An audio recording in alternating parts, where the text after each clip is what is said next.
Hey everybody, so I want to talk now about specifically how to put yourself on the fast track to being discarded. Now, why would anybody want to be discarded? It's because there's no breaking up with a narcissist. Like, they won't let you. They have to be the one who's been wronged, they have to be the victim, they have to be the superior, they have to be the one kicking your ass out to the curb. And that's fine, that's what you want. That's what you want. And I'm going to explain why. So with a narcissist, it's like they either have to have their flying monkeys, they have their flying monkeys, and then they have their supply, and then things that are not useful to them, they discard. Um, it's very much like the spider and the fly. So imagine, a spider spins a web, stuff gets caught in the web, and that stuff's either useful or not useful. So things that are useful, like a fly, for example, spider will go over to the fly, wrap it up with silk, and inject venom into it and poison it so it's too weak to escape. So the spider poisons the fly, makes it weak, and wraps it up so it can't escape. Right? And if a fly starts to be too active and start to escape too much, the spider goes over there and injects it with more venom until it's passive and compliant. And then the spider can go over there and extract what it needs from the fly. It eats the fly slowly, it goes over there, sucks the juices out of it, whatever, and the fly slowly dies. And then once the fly is of no more use, and the spider goes and cuts it out of the web and it falls to the ground.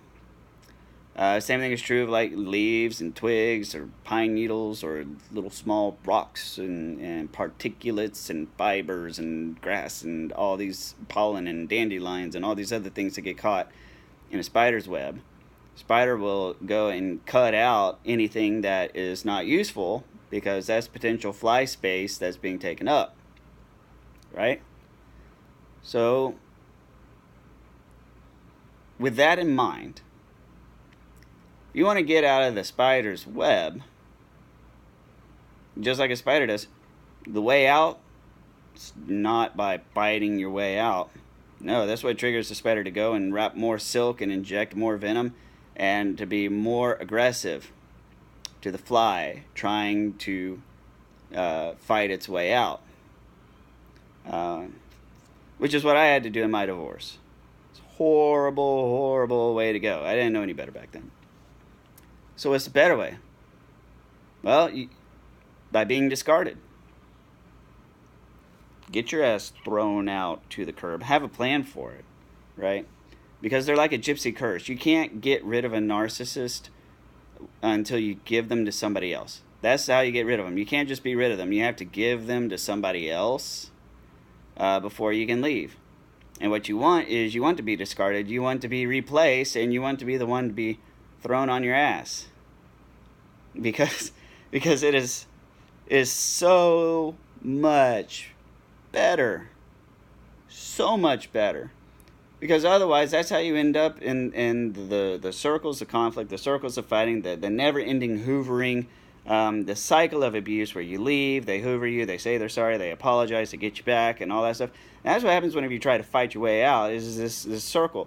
They keep you coming back because they want you to come back because you still have something that they need, which is the conflict, and the continual cycle is what they need.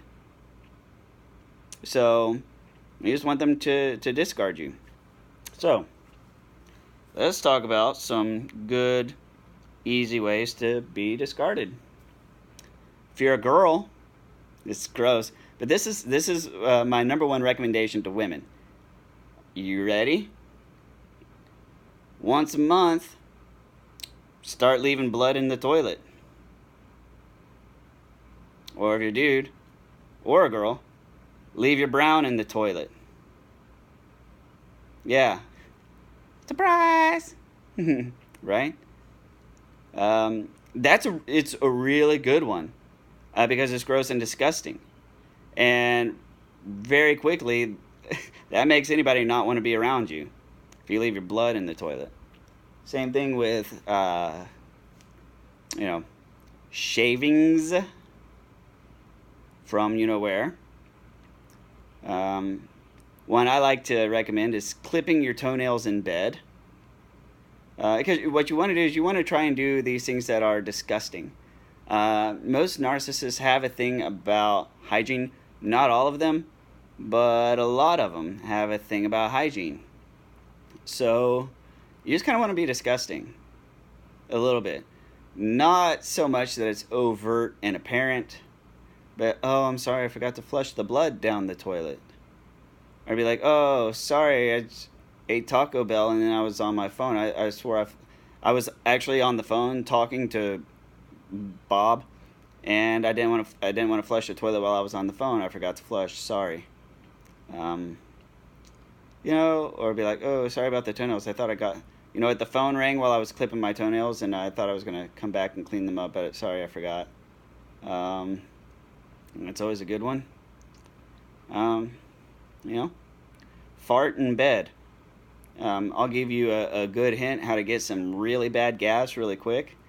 Um, it's a very quick trip through the Taco Bell drive-through. You buy a bean burrito with extra jalapenos and sour cream. That is the bazooka right there. And you can gag somebody with that. You throw some eggs in on top of it and some coffee, and I think you're good to go. What's another good one? Oh yeah. Um, you know, this is almost kind of sort of semi narc manipulation advice, but sometimes you can fight fire with fire. Fake being sick. Go get you some milk of magnesia or some laxatives and start stomach bugging it in the evenings. And maybe leave that in the toilet, or some splashback. Milk of magnesia works exceptionally well. So does magnesium citrate. Ipicac's a good one to make you throw up. Just do these things, and I'm not saying do all of this stuff at once, but you're just really trying to be gross in a way that you can't help, or because you're negligent and forgetful. You want it to come across as not being on purpose, right? It's accidental. Um, it's a good place to start.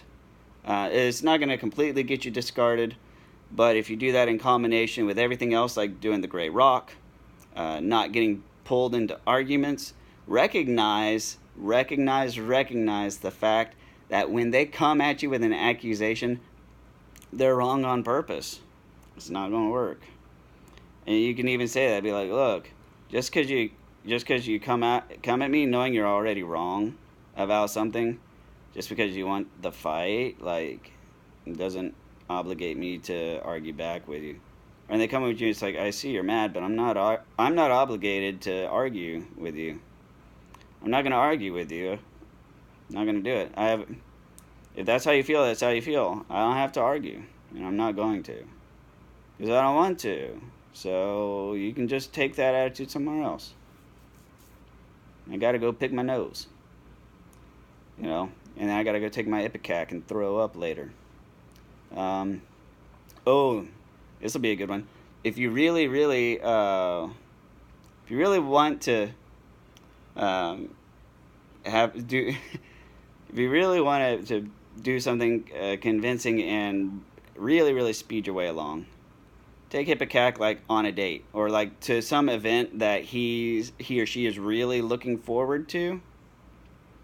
Take some Ipecac with you, take it, and then throw up in the restaurant or the movie theater or wherever it is you're at. And I know that sounds horribly gross, but it's like I said before, the goal is to be discarded.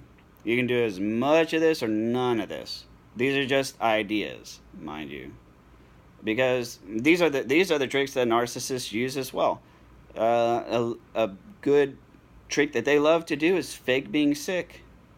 They actually do this to ruin you. They get their supply from it. Like they do this to ruin your plans. Like especially if you've got like big holiday plans coming up, and you're really, really looking forward to it, and then out of nowhere they got a stomach bug and they're sick and they're puking. Let me tell you something. Any stomach bug, can be easily faked for about $7 to $10 with a bottle of milk of magnesia and Ipecac. Then you got shit coming out both ends. Not pleasant for you, but narcissists are known to do that. You can easily buy a fake stomach bug at the pharmacy and then mysteriously recover 3 to 4 hours later. So think about that. If you've ever been with somebody who was like rolling and sick and dying, and it was over in less than a day, as far as I'm aware, stomach bugs last several days.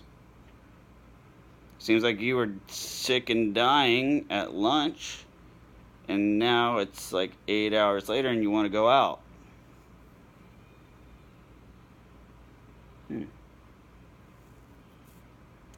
So keep that in mind. Hygiene and illness and stuff like that is something that's easily controllable. It's one of the best ways to repulse someone who's a narcissist, especially overt narcissists. If you have like a covert narc or a damn it, what's the word? And not intellectual narcissist, cerebral narc. Yeah. If you have cerebral narc or a covert narc, it may not be as effective. But yeah, if you have an overt narcissist, for sure it'll work. Yeah, you know, that's about all I got, idea-wise for now. Use as much or as little of it as you want. The world's your oyster. If you have any additional ideas, by all means, share them. I would love to stack some ammo on this one, because I truly feel the best way to be rid of a narcissist quickly is to be discarded, and then after they discard you, maintain no contact. To me, in my personal opinion, I think that is the fastest, most effective way to remove yourself from a narcissistic abuse situation. Get yourself discarded, get yourself kicked to the curb, and then run, bitch, run. Run to safety and freedom. You know, it's like literally like if you're a prisoner and the warden decides to come and gets mad at you, the prisoner, and comes and grabs you out of your jail cell and takes you outside of the jail and kicks you out on the curb in public, and is like, I don't want you here anymore. What's that prisoner going to do? They're going to hop up, they're going to run, and they're going to be, woo, all the way out. Right? Which is what you're going to do. By leaving blood in the toilet, brown in the toilet, and spraying shit out both ends during things that during things that are important to them. They'll do it, yeah. They'll kick you out. Especially if you don't fight and argue with them. So, please, please, please comment and give me some additional ideas. I'm trying to build a good ammo stack on this one. So, by all means, if you got any ideas, I want to hear it. Thank you very much for watching. I'll see you on the next video.